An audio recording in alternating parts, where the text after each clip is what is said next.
Introduction. When the Flower Blooms. In 1967, I met my Guru. That meeting changed the course of my life, for through him I came to perceive my life in spiritual terms. In him I found new depths of compassion, love, wisdom, humor, and power, and his action stretched my understanding of the human possibility. I recognized in him an alliance of the human and the divine. After our initial meeting, I remained in India as close to him as I was allowed to be for 5 more months before returning to America. Before leaving India, I had received his Ashirwad blessing for a book, which until that moment I had had no thought of writing. Back in the West, I found many kindred souls open and ready to share what I had received, and his blessings and their thirst gave rise to be here now. In 1970, I returned to India and remained with him off and on from February 1971 until March 1972, when my visa expired and I was evicted from the country. However, with him or away from him, he remained the source and impetus for my spiritual awakening. From the beginning, I had wanted to share him with others, but initially he forbade me bringing people directly to him. A relatively few, several hundred Westerners, nevertheless found their way to him and were touched at the core of their beings as I had been. On September 11, 1973, he died, or as the Indian would say, he left his body. In the succeeding years, I have found that the absence of his body has not diminished his influence upon my life. To the contrary, with each passing year, I have increasingly experienced his presence, his guidance, his love, and each time I have taken myself too seriously his cosmic giggle. This suggested the possibility that others who had never met him in the body could similarly be touched by him.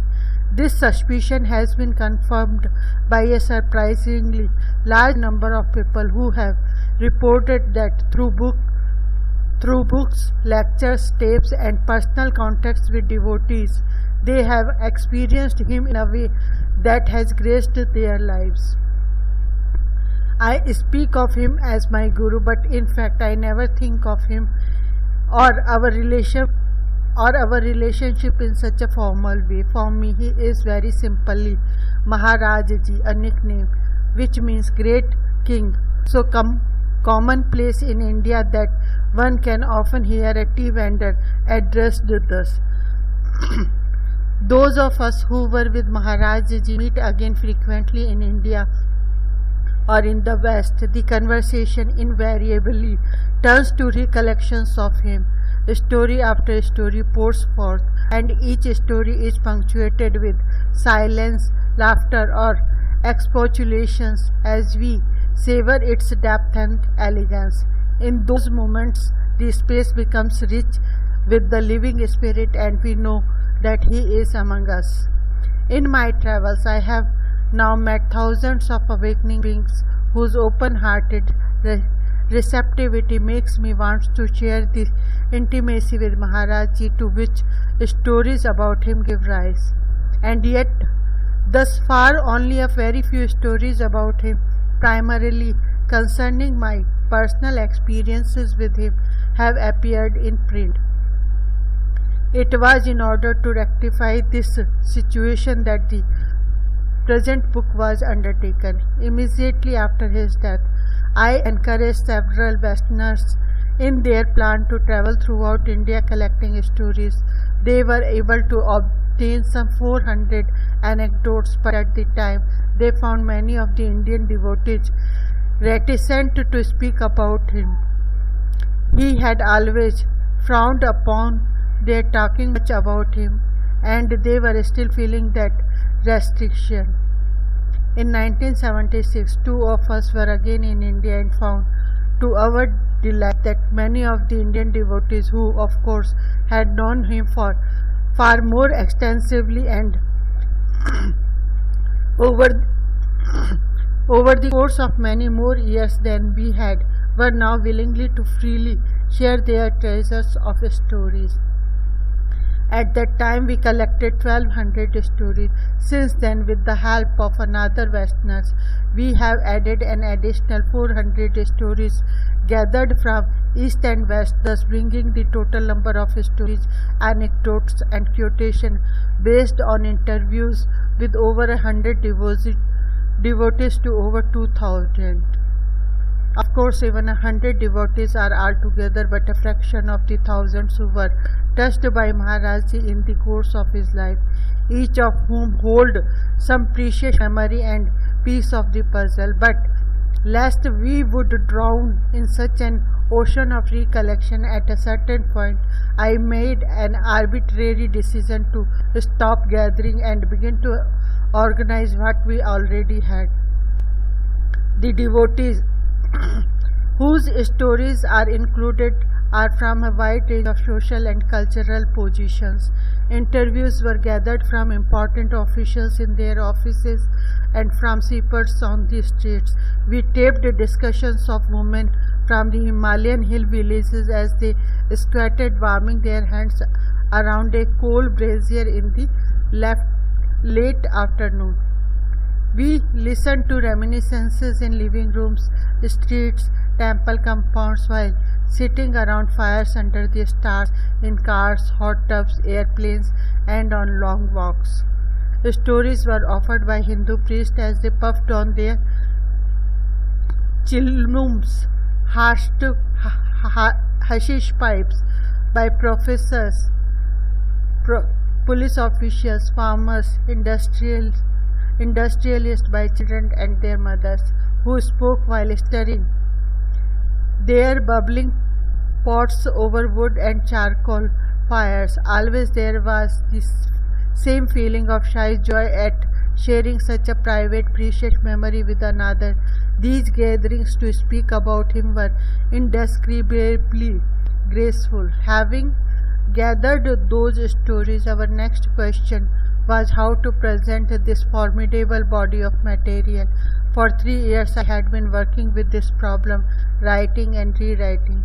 My initial effort was more in the way of a personal chronology, but I found that such a structure did not easily include all the materials, and additionally it demanded the inclusion of much that seemed irrelevant.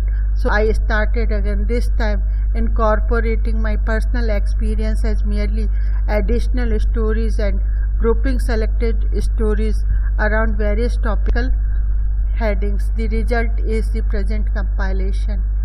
These stories, anecdotes and quotations create a mosaic through which Maharajji can be met.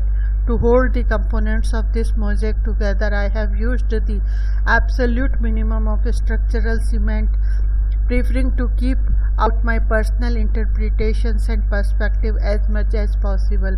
But this strategy of sharing with you the material in its purest forms makes precious little compromise for your motivation, for I have excluded the usual seductive storylines that would make you want to read further. I did not want to manipulate your desire to want to read about Maharajji. Rather, I merely wanted to make whatever was available to me available to you. As you will see, Maharajji demanded that all of us make some considerable efforts to have his darshan, the experience of his presence. I feel that it is in the spirit of his teachings to demand that those readers who would have his darshan through this book make a similar right or real effort in the sense spoken of by Buddha in the Eightfold Path and by George Gurdjieff. So if you approach this book with the desire to meet him and have his darshan in a way that could profoundly alter your life as it has ours, then you will want to work with this book slowly and deeply. I can only assure you that in my opinion each story carries some teachings and is worthy of reflection. You will neither want to nor be able to read this book through from cover to cover in one or even a few sittings. Rather, like fine brandy, these recollections must be sipped slowly and the taste and aroma allowed to permeate deeply into your mind and heart.